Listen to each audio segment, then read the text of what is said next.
limitações, né? Pode deixar um pouquinho mais baixo, por favor, porque eu vou minimizar o tracinho. Obrigado. Isso. Que o Senhor nos fale conosco, apesar das minhas limitações, mas que o Senhor realmente abra o nosso coração, o nosso entendimento para aprender da palavra do Senhor. Você já foi ao oftalmologista esse ano? Eu vou todos os anos. Graças a Deus a minha visão é ótima, maravilhosa, nunca precisou de fazer nenhum tipo de tratamento, nem usar óculos. Já a minha esposa não é bem assim, né? Eu fiquei sabendo que a dona Marlene também é da mesma forma. Sem o óculos ela é praticamente cega, enxerga pouca coisa. Talvez seja por isso que ela me ache bonito, mas essa é uma possibilidade, não vem ao caso agora. O fato, meus irmãos, é que nós sempre precisamos avaliar como anda a nossa visão, para saber se nós estamos enxergando bem as coisas, para saber se nós estamos enxergando bem a realidade das coisas. Então, antes de nós entrarmos no nosso texto proposto hoje, eu quero fazer um exame com os irmãos, um teste, para saber como anda a nossa visão em relação a tudo que nós já vimos aqui no livro do Eclesiastes. Vamos fazer um check-up, e se necessário nós vamos fazer alguns ajustes na nossa visão também. Até aqui, meus irmãos, nós caminhamos sobre a visão do pregador. E se há algo que nós percebemos aqui nesse livro como um todo, é que nós podemos ler ele, nós podemos observar o livro do Apocalipse em pelo menos 3 perspectivas, em 3 visões diferentes. A primeira visão é de que esse livro é um livro de extrema importância no quesito sucesso, sabedoria humana, sucesso mesmo. Afinal, ele vai nos ensinar aqui que tudo é passageiro. E tudo é passageiro, que se nós não tomarmos cuidado, inclusive o trabalho pode ser uma maldição nas nossas vidas, porque nós podemos trabalhar exaustivamente, correndo atrás de conforto que é passageiro. Então nós temos que aprender a aproveitar melhor o nosso tempo. Afinal, o nosso tempo que é curto, um dia nós vamos morrer como qualquer ser humano, como qualquer planta ou como qualquer cachorro que passeia pela rua. E é isso que nós podemos ler nos capítulos 1, 2 e 3. Então não há nada melhor do que nós analisarmos o nosso coração para ver o que é de fato importante. E nós podemos começar essa análise pelas falhas que atrasam a nossa vida. E nós aprendemos que nós devemos ser mais justos, porque um dia essa justiça vai voltar para nós. Nós aprendemos também que nós não podemos ser preguiçosos, vaidosos, invejosos, pelo contrário. Nós devemos acordar o mais cedo possível, inclusive, para trabalhar e conseguir o que nós queremos. É claro, sozinho a gente não consegue nada, nós não vamos muito longe. Por isso nós precisamos de andar com pessoas que nos agregam valor. Mas cuidado, a riqueza por si só não é tudo. Você deve preferir ser mais sábio do que ter riqueza, como nós podemos ler nos capítulos 4, 5 e 6 do livro do Eclesiastes. O que aprendemos então é que para garantir o sucesso, primeiramente, saiba que você deve estar em constante aprendizado. Até mesmo nos momentos tristes, você pode aprender. Um velório, por exemplo, pode ser utilizado para você aprender mais sobre a vida. Nós devemos ser mais moderados. E não é bom que nós sejamos falsos. Nós devemos ser conhecidos como pessoas de sinceridade e de verdade. E mesmo que você passe por injustiças econômicas, sociais, saiba que a culpa não é sua, porque afinal, você não tem o controle de tudo, você não tem o controle sequer do dia da sua morte. Lembre-se, se você buscar evoluir, você será mais sábio hoje, e um dia você vai inclusive poder ajudar os outros com a sua sabedoria, como nós podemos ler nos capítulos 7, 8 e 9. E eu espero sinceramente que os irmãos não tenham caído nesse papo de coach. Essa visão que eu narrei até agora, trata-se puramente, meus irmãos, de uma visão de autoajuda. Perceba que em momento nenhum aqui eu toquei em assuntos sobre pecado, arrependimento, mudança de vida. Tudo que eu falei aqui foram palavras de autoevolução. E esse livro tem sido lido e usado, infelizmente, sobre essa perspectiva, sobre essa cosmovisão de autoajuda. A segunda perspectiva é que esse livro retrata a dura verdade que é viver nesse mundo. Em um mundo em que só existe o aqui e o agora. O homem ele é despertado para a realidade de que tudo nessa vida é passageiro. E ainda por cima, a humanidade parece que repete os mesmos erros passageiros toda vez.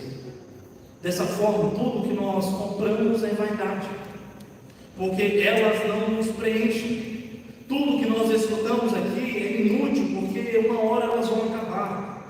E por mais que nós queiramos trabalhar, comprar mais coisas, ter conforto, nós percebemos que isso é passageiro também, e isso cansa. A única certeza que nós temos nesse mundo, no final das contas, é que um dia nós iremos morrer. Então, de fato, não há como escapar dessa realidade, não há como escapar desse barco à deriva. Tudo que nós podemos fazer é segurar esse barco o máximo possível. É o que nós podemos aprender no primeiro bloco, que vai do capítulo 1 ao capítulo 3. Porém, já não bastasse a vida externa ser esse completo desastre passageiro, a nossa vida interpessoal também não é muito diferente. Todos nós, em algum momento, nós somos oprimidos por alguém que já foi oprimido algum dia. E se eu quiser conquistar alguma coisa nesse mundo, enquanto eu sou vivo, eu tenho que tomar cuidado com algumas pessoas por causa disso. Eu devo tomar cuidado com o invejoso, porque ele pode me trazer energias ruins. Eu devo tomar cuidado com o preguiçoso, tomar cuidado com aquele que cobiça as coisas dos outros. E sim, o mundo está repleto somente de pessoas egoístas, preguiçosas, aproveitadoras. Por isso eu devo tomar cuidado com todas elas. Eu preciso olhar para dentro de mim e procurar aprender coisas que vão aliviar a minha angústia. E para que isso aconteça, eu não posso confiar nos meus bens e nem em pessoas, porque elas são passageiras, elas são más. E é isso que nós podemos ler nos capítulos 4, 5 e 6. Para finalizar, aproveitando que esse livro diz a verdade sobre a realidade, a maldade que nos permeia, pelo menos nós podemos ler nos capítulos 7, 8 e 9, que nós estamos em um caminho muito melhor do que aqueles que estão lá fora. Nós estamos em um caminho muito melhor do que aqueles que não estão vindo à igreja. Nós só precisamos buscar ser mais sábios. E mesmo que sobrevenham sobre nós injustiças, nós devemos lembrar que esse mundo é assim mesmo. Então nós devemos viver um dia de cada vez e sempre buscar aprender a ser mais sábios. Seja buscando a sabedoria através das nossas experiências, ou buscando sabedoria no próprio livro do Eclesiastes. Esse mundo, meus irmãos, não tem mais jeito. Nós só precisamos esperar o dia em que nós vamos sair dele. E pelo amor de Deus, se você se identificou com essa visão, marque uma conversa com um dos nossos pastores urgentemente. Tem alguma coisa muito errada. Perceba, nessa visão não há esperança. Nessa visão não há redenção aqui no livro do Eclesiastes, não há graça. E não é assim. O livro do Eclesiastes, meus irmãos, não se trata de um livro de autoajuda sobre como conquistar o sucesso, e também não é um livro pessimista, nihilista da vida. Essas visões são distorcidas. Mas afinal, como que nós podemos enxergar Eclesiastes? Se ele não é um livro de autoajuda, se ele não é um livro de pessimismo, como nós devemos enxergar? Para responder isso, eu quero fazer uma experiência aqui com os irmãos. E os irmãos que porventura nos assistem pela internet podem fazer a mesma coisa. Por favor, feche os olhos. Todo mundo fecha os olhos, as crianças também fecham os olhos.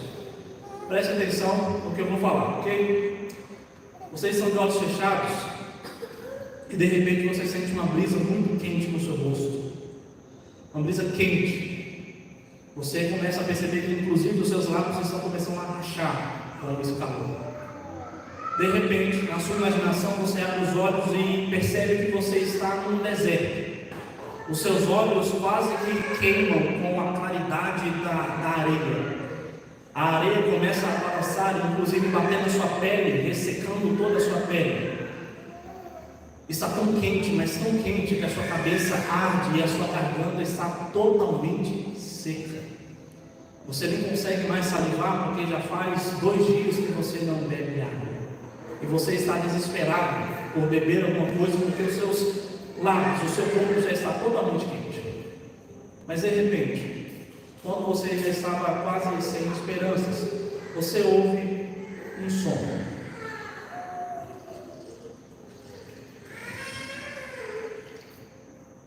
Pode abrir. Meus irmãos, nós estamos em um ambiente em que nós, graças a Deus, estamos em um país que temos abundância de água. Nós ficamos com sede, você pode se dirigir à torneira mais próxima ou à garrafa mais próxima. Mas para alguém que está há dias sem beber água nenhuma, onde tudo que ele vê é um deserto árido, uma garrafa com água, meus irmãos, é nada menos do que a vida. É a vida para ele. Esse é o propósito do livro do Eclesiastes. Ele está nos mostrando aqui um mundo sob uma visão desértica, onde tudo sim é passageiro debaixo do sol, mas ele só ensina isso para que você olhe, para que você entenda que o único alívio, na verdade, está acima do sol. Jesus veio, habitou entre nós, ele morreu, ressuscitou e foi assunto aos céus. Esse livro nos ensina que sim, já está tudo determinado, mas ele ensina isso para que você se renda àquele que está no controle de todas as coisas. Afinal, tudo serve ao propósito de Deus, como nós aprendemos nos capítulos 1, 2 e 3. Mas ao você beber dessa água, você percebe que você é pior por dentro do que por fora. Nós podemos ser opressores, nós podemos ser invejosos, cobiçosos, egoístas. Mas o livro mostra isso para que você busque a cura para essas doenças. E essa cura, meus irmãos, é Jesus, o Filho de Deus. Ele te ama, sim, mas ele ainda é Deus. E é isso que nós lemos e aprendemos nos capítulos 4, 5 e 6. Por fim, nós aprendemos que aqueles que beberam dessa água perceberam que Jesus é o maior tesouro que nós podemos ter. Jesus é o maior tesouro que nós temos. E que mesmo que nós passemos por injustiças, mesmo que nós vivamos esse mundo injusto, e mesmo que o mundo não dê os créditos devidos a nós, mas aqueles que beberam dessa água, aqueles que beberam de Cristo, eles sabem que um dia toda a dor vai acabar, toda a tristeza, toda a lágrima vai ser enxugada. E enquanto isso não acontece, nós continuaremos a ouvir esse homem, Deus, Jesus Cristo. Nós continuaremos a beber desse homem, Deus, Jesus Cristo. Jesus é a nossa sabedoria, como nós aprendemos nos capítulos 7, 8 e 9. Meus irmãos, o livro do Eclesiastes talvez seja um dos livros mais evangelísticos das Escrituras, porque ele provoca uma sede de Cristo, ele provoca uma sede de Jesus. E eu espero que este exame tenha recalibrado a sua visão, se assim for necessário. Eu te desafio aqui a olhar para o nosso texto de hoje, bem como todos os outros textos que nós veremos, se Deus assim nos permitir, olhar sobre essa perspectiva cristã. O capítulo 10, nosso texto de hoje, ele tem como objetivo, e ele vai trazer para nós a respeito da tolice. Ele vai falar a respeito da tolice. E o pregador nos traz seis características da tolice. E ele faz isso de forma bem proverbial, ou seja, ele faz várias afirmações a respeito da tolice. Nós vamos ver que não temos tempo de ver todos de maneira minuciosa, mas vamos passear por eles e entender a respeito da tolice. Os irmãos, o livro do Eclesiastes quer nos ensinar, e o desafio de hoje é como é que você vai enxergar este sermão. Sobre qual perspectiva, sobre qual visão você vai enxergar esse sermão. A primeira afirmação sobre a tolice é que a tolice é destrutiva, dos versículos 1 a 4. Logo nesse início aqui nós temos que definir o que é tolice. E muita gente se confunde o que é tolice. Por exemplo, tolice não é a medida do conhecimento intelectual que você tem. O doutor, ele pode ser mais tolo do que o seu José, lá da fazenda, que não teve a oportunidade de estudar. Um exemplo claro que nós temos isso, por exemplo, é quando Paulo diz, lá em Romanos, que aqueles que quiseram se passar por sábios, na verdade agiram como loucos. Mas então, o que é tolice?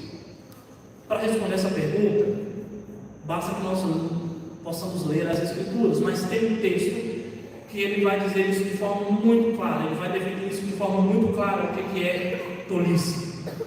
Diz o insensato, o tolo no seu coração, não a Deus. Salmo 14, versículo 1. E veja, essa resposta é curta, essa frase é curta, mas ao mesmo tempo ela carrega um significado importantíssimo. O tolo, a tolice, ela é definida nas Escrituras como sendo alguém que vive longe de Deus, como sendo alguém que vive fora da vontade de Deus. E de fato, meus irmãos, a tolice é comparada a alguém que vive em um deserto, morrendo de sede, mas que ele se recusa a beber essa água da vida. A tolice, então, é não servir a Jesus.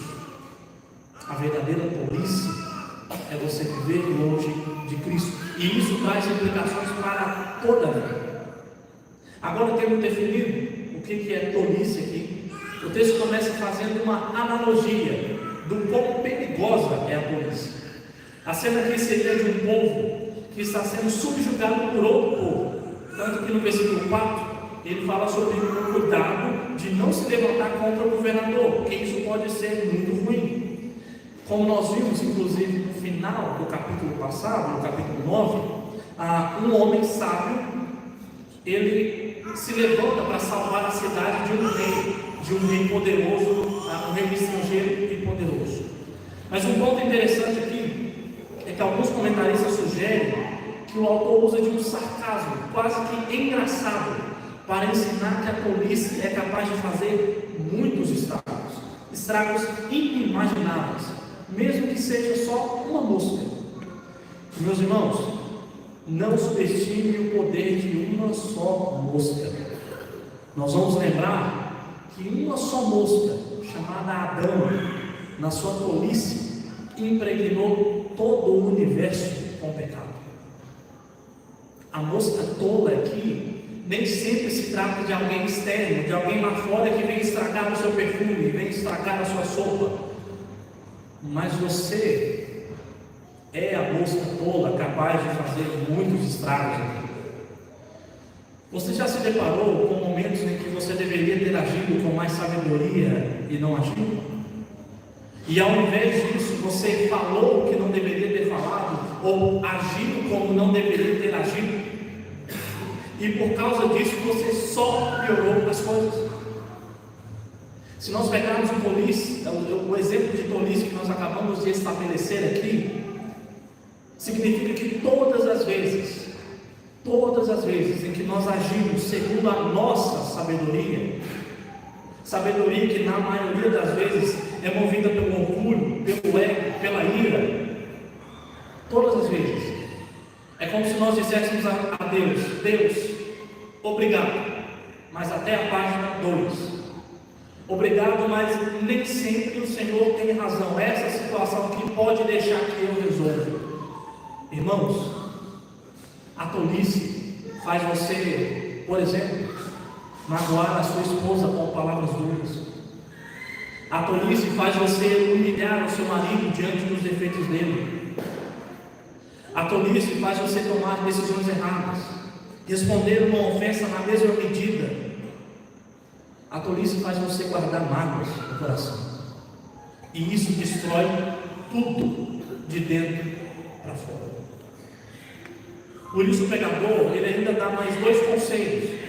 O primeiro deles é que o coração do sábio, ou seja, aquele que é guiado segundo o Senhor, ele é inclinado a tomar a direção certa, a direção correta. Mas o coração do tolo, que não serve ao Senhor, ele sempre será inclinado a tomar a direção errada.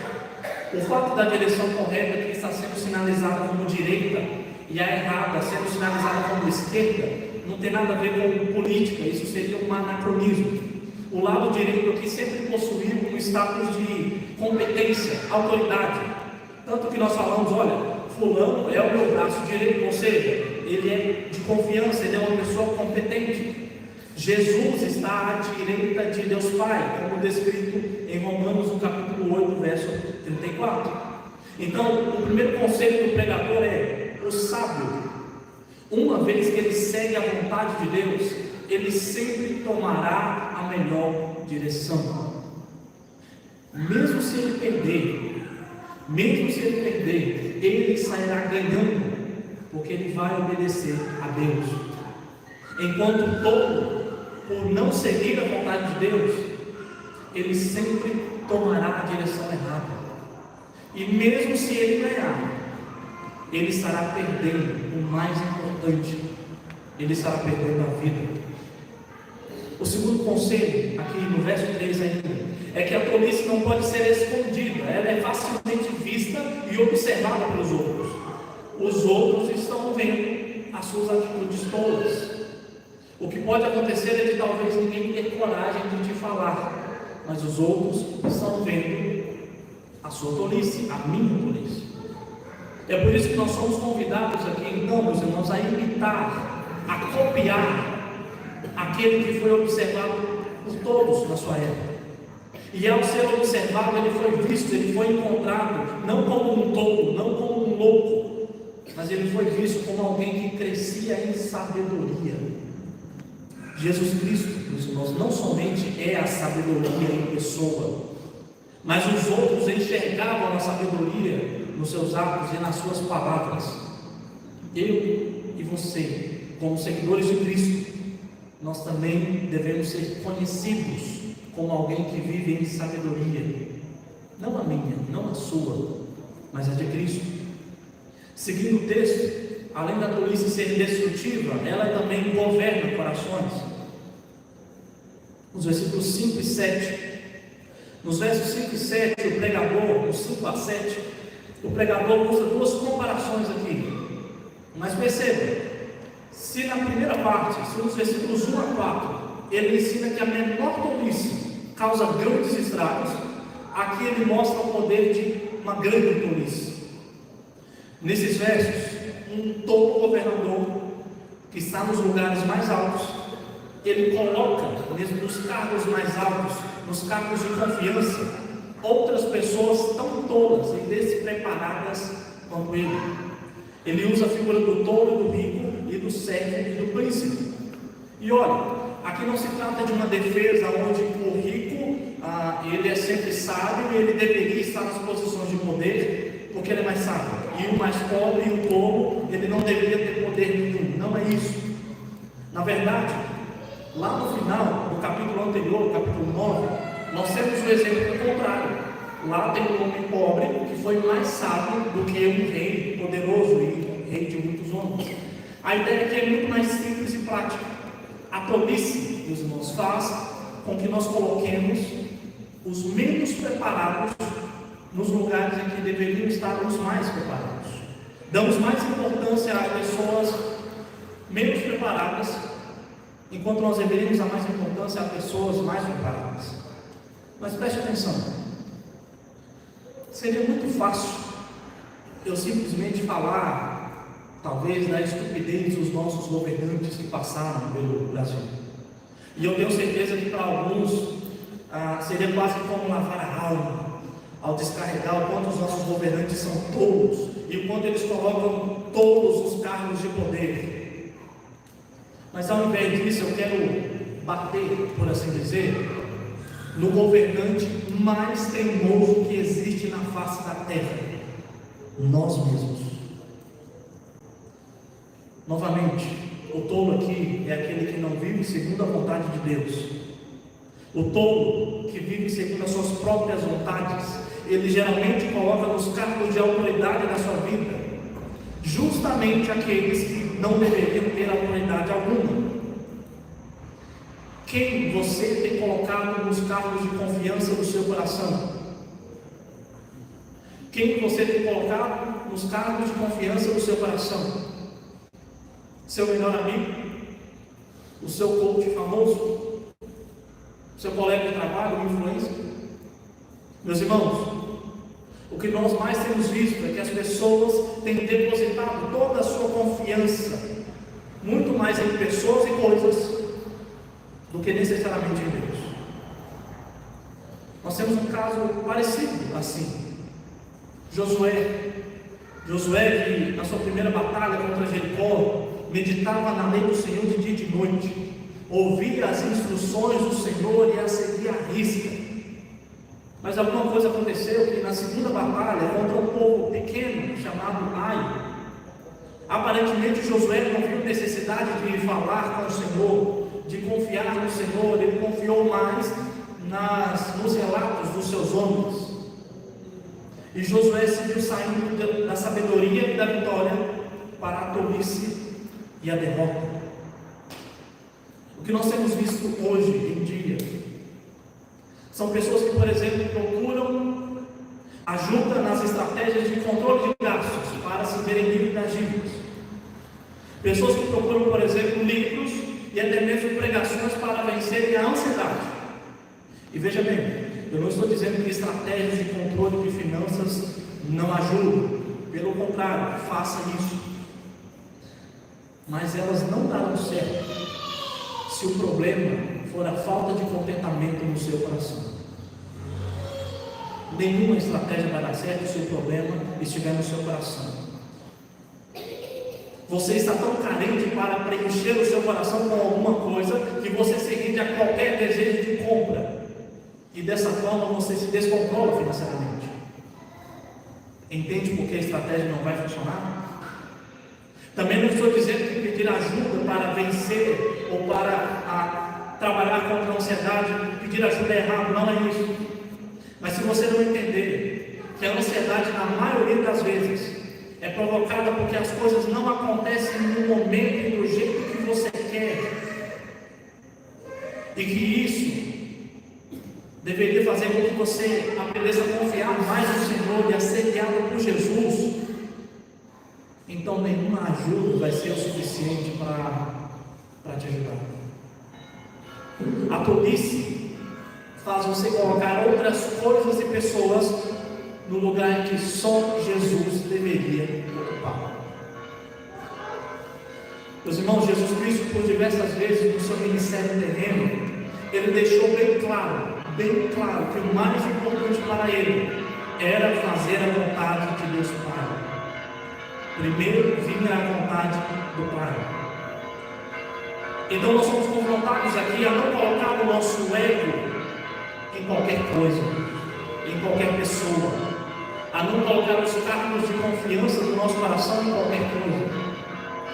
Esse trono, meus irmãos, pertence a Jesus. Esse trono deve pertencer a Jesus. Continuando, a polícia, além de ser indestrutível, além de nos controlar, a polícia também é impaciente, nos versículos 8 a 11. Aqui nos versos 8 e 9, o pregador traz uma série de cenas fictícias para mostrar o resultado de uma ação que aparentemente é comum. No primeiro exemplo, nós temos alguém que sai para cavar uma cova. Não há nada explicando aqui esse buraco. Alguns vão dizer que é apenas um buraco comum, outros vão dizer que é um coveiro que cava uma cova ali, ele se descuida e cai no buraco, ou ainda alguém se preparando para uma vingança e ele cai na sua própria vingança. Não é bem claro. Mas o sentido mais correto seria simplesmente que alguém cavou um buraco e por conta do seu descuido, por conta da sua pressa, impaciência, ele cai nesse mesmo buraco. O outro exemplo se refere a uma cena de uma parede. E aqui provavelmente essa parede se refere a uma mureta que separava a estrada de alguma plantação. Naqueles tempos as paredes eram basicamente de barro, então não era comum animais, cobras, se esconderem dentro dos buracos ali das paredes. E nesse caso alguém, por algum motivo, cava um buraco na parede, coloca a mão e nesse descuido ele é mordido por uma cobra.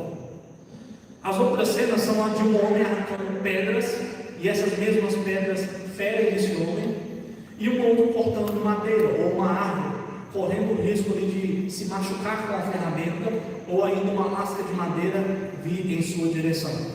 Todas essas cenas demonstram uma só coisa: o descuido movido pela impaciência. Cavar um buraco rápido demais pode fazer você cair. Em outras palavras, é como se o texto mostrasse de forma bem gráfica que o tolo não sabe o tempo certo de agir. O tolo não sabe o tempo certo de agir e por isso ele sofre. E pensando nisso, aqui os versos 10 e 11, nós temos um exemplo de que às vezes nós devemos ir mais devagar, mas há outras ocasiões em que nós devemos agir o mais rápido possível. Perceba que o sentido do verso 10 é que aquele que corta a lenha com o machado cego, seria muito melhor se ele parasse um pouco e perdesse um tempo amolando o machado, amolando a sua ferramenta. No versículo 11, é sobre um encantador de cobras que demorou demais a tocar a sua música encantadora e foi mordido pela cobra antes. Ele deveria ter agido mais rápido. Ou seja, nem rápido demais para não sofrermos com a falta de sabedoria nos nossos atos, e nem devagar demais para não perder o tempo de agir. Às vezes, meus irmãos, às vezes me surpreende como nós somos rápidos para prejulgar alguém. É surpreendente o quanto nós somos rápidos para prejulgar alguém. E é ainda mais surpreendente o quanto nós somos lentos para pedir perdão a alguém. Olha, fulano veio hoje. É hoje que eu vou conseguir me reconciliar com fulano, já foi embora. Lá se vai mais uma chance de reconciliação. Então a pergunta mais importante aqui: como é que eu posso fazer para não perder tempo? Como que eu posso fazer para não perder o tempo certo das coisas? Como que eu posso fazer para saber quando é que eu devo esperar, descansar, e para saber quando eu devo agir como necessário? Para responder isso, deixe-me usar a minha família como exemplo. Sempre quando nós temos um compromisso fora, automaticamente a Bruna me pergunta: Diego, quando que nós devemos nos arrumar? E ela me pergunta isso porque ela sabe que eu faço o cálculo, a estimativa de tempo de tudo. Por exemplo, se nós temos que estar em um local às 20 horas, eu calculo que o tempo que nós demoramos para nos arrumar e arrumar as meninas é por volta de 1 hora. O tempo do trajeto do local, por exemplo, é de uns 30 minutos. Então, por essa estimativa, eu mando um memorando para todos os membros da família, dizendo: nós temos que começar a nos arrumar às 18h30. Até lá, enquanto não chega esse horário, nós podemos ficar tranquilos. E quem quiser brincar, pode brincar. Quem quiser ter a sua fralda trocada, pode chorar à vontade, a gente vai trocar. Obviamente, nem sempre a gente consegue cumprir esse cronograma à risca, mas ele nos ajuda a compreender até quando nós podemos descansar e quando nós temos que agir. E olha, esse foi um exemplo bem pequeno, bem pífio, mas imagine você perguntar isso para Deus. Como nós vimos no capítulo 3, que determinou todas as coisas, que tem um tempo certo de todas as coisas. Você quer parar de agir por impulso, correndo o risco de sofrer as consequências de ter agido antes do momento? Busque a orientação do Senhor.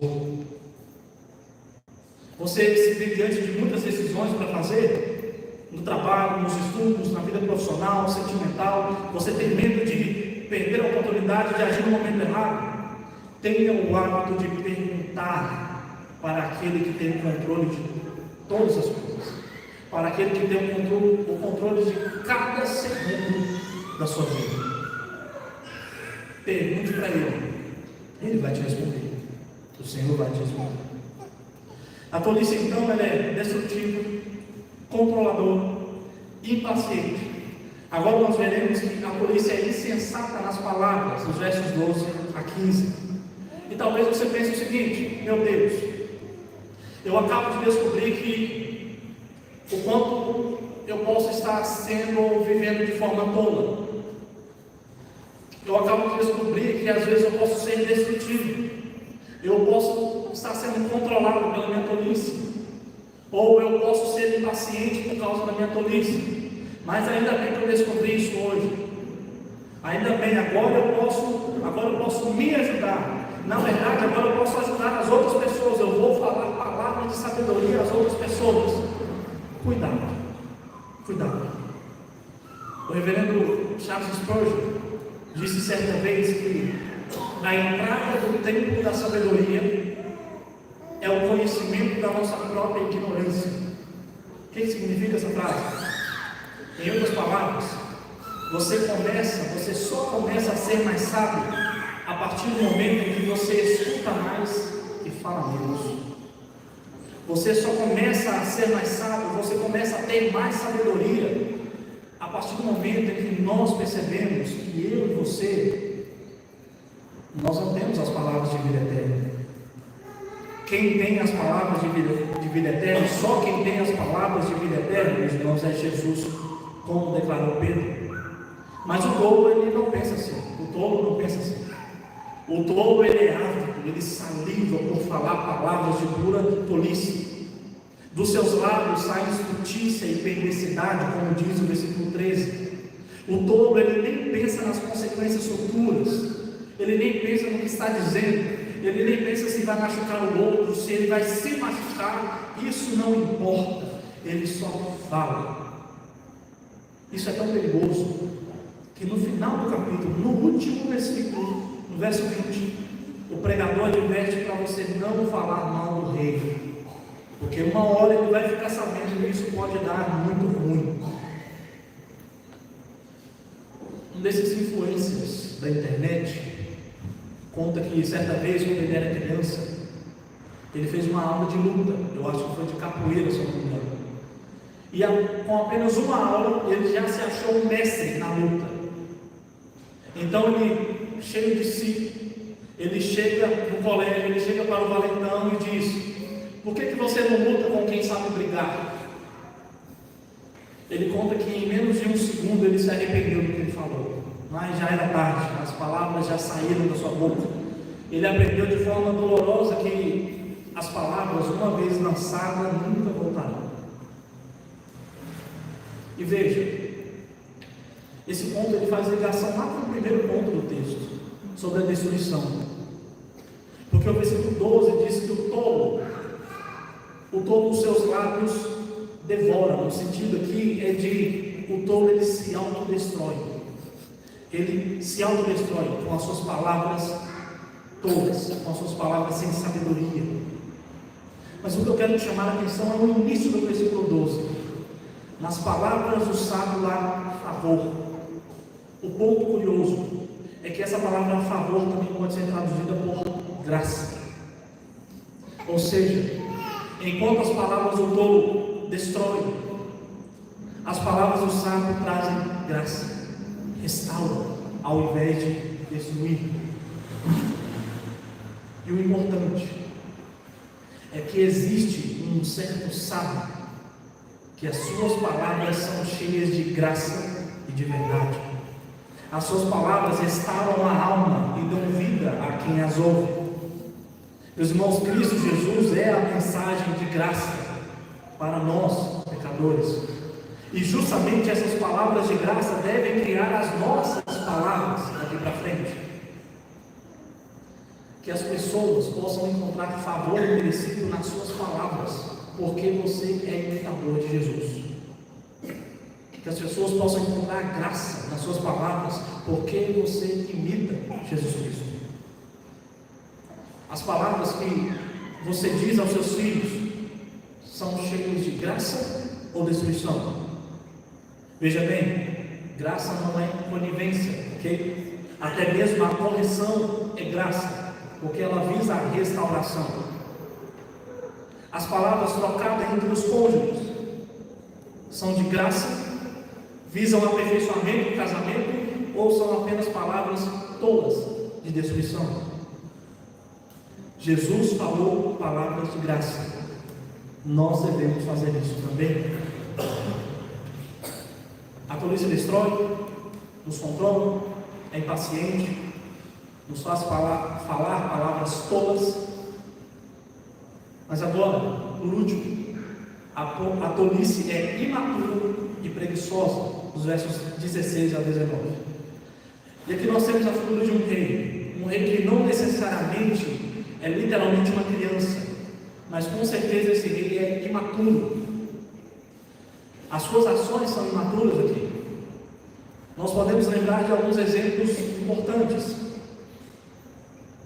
como o rei Josias, que assumiu o trono com 8 anos de idade, e aos 16 anos ele se dedica, como diz lá em 2 Crônicas, capítulo 34, a buscar o Deus de Davi. Nós temos um exemplo contrário, o rei Roboão, que mesmo com 41 anos de idade, foi influenciado pelos seus amigos imaturos, tão imaturos e tolos quanto ele, e por causa disso o reino de Israel foi dividido. Mas além da imaturidade, como se não bastasse, nós temos também a preguiça. E nós já tratamos sobre a preguiça lá no capítulo 4. Mas aqui o pregador, ele foca no efeito externo da preguiça. O que a preguiça provoca externamente? Ele diz no versículo 18 que a casa do preguiçoso ela pode estar a ponto de alagar por causa da monteira, mas mesmo assim ele está de braços cruzados.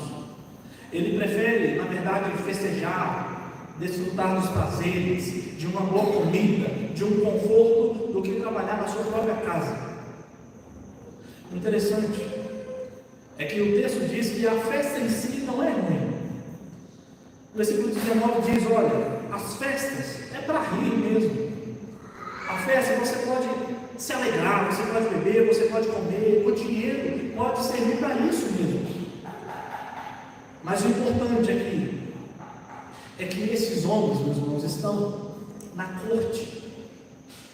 E ao invés desses homens trabalharem para abençoar os outros, para abençoar os povos com seus cargos, e depois de um dia de trabalho eles comerem e descansarem, não. Esses homens aqui foram chamados para ficarem em cargos altos, e o que eles fazem é ficar de braços cruzados, querendo ser servidos, apenas serem servidos. Sabe, aquele que pensa que foi chamado para ser cristão e fazer parte de uma igreja apenas para ser servido, como uma criança que chora porque a mamadeira caiu, ele não consegue fazer nada, então ele chora: eu quero ser servido. Meus irmãos, em todo o Evangelho, de Gênesis a Apocalipse, não há nenhuma menção sobre sermos chamados para ficar de braços cruzados. Jesus nos chama para trabalhar para Ele e por Ele. Trabalhar no seu serviço semanal a fim de prover sustento para a sua família, a fim de que você possa ajudar os mais necessitados. Trabalhar na faxina da igreja aqui, para que os visitantes e as crianças cheguem e só se preocupem em ouvir a palavra de Deus. Jesus sabiamente trabalhou, e Ele nos convoca para sabiamente trabalhar também. Meus irmãos, você pode ter enxergado, eu já quero partir para a conclusão, Você pode ter enxergado aqui nessas lições sobre a tolice como sendo 6 coisas para evitar o fracasso, 6 coisas para que você tenha sucesso. Você pode ter enxergado aqui que nós vimos 6 motivos pelo qual o mundo é tolo mesmo. Mas eu te convido a perceber que esses são motivos pelas quais você deve se render a Jesus. São 6 motivos para você se render a Cristo. São motivos pelo qual você deve perceber que sem Jesus, viver sem Jesus é tolice. Veja, a tolice destrói, nos controla, nos faz agir impacientemente, nos faz proferir palavras de perversidade. Ela pode nos fazer viver de forma imatura, desleixada, preguiçosa. E isso acontece justamente a partir do momento em que nós ignoramos a vontade de Deus. A partir do momento em que, em certas áreas da vida, é como se nós disséssemos: Deus, aqui não. O resto, o Senhor pode governar, mas aqui não. Isso é tolice. Porque basta uma só área da sua vida em que Deus não esteja no centro, para que essa área seja a porta de entrada para uma idolatria no seu coração. A idolatria do eu, a idolatria das coisas, a idolatria de pessoas. E pode ser que você tenha percebido que você anda sendo tolo no seu falar. Pode ser que você tenha percebido que você anda sendo tolo no seu agir, você anda agindo sem pensar.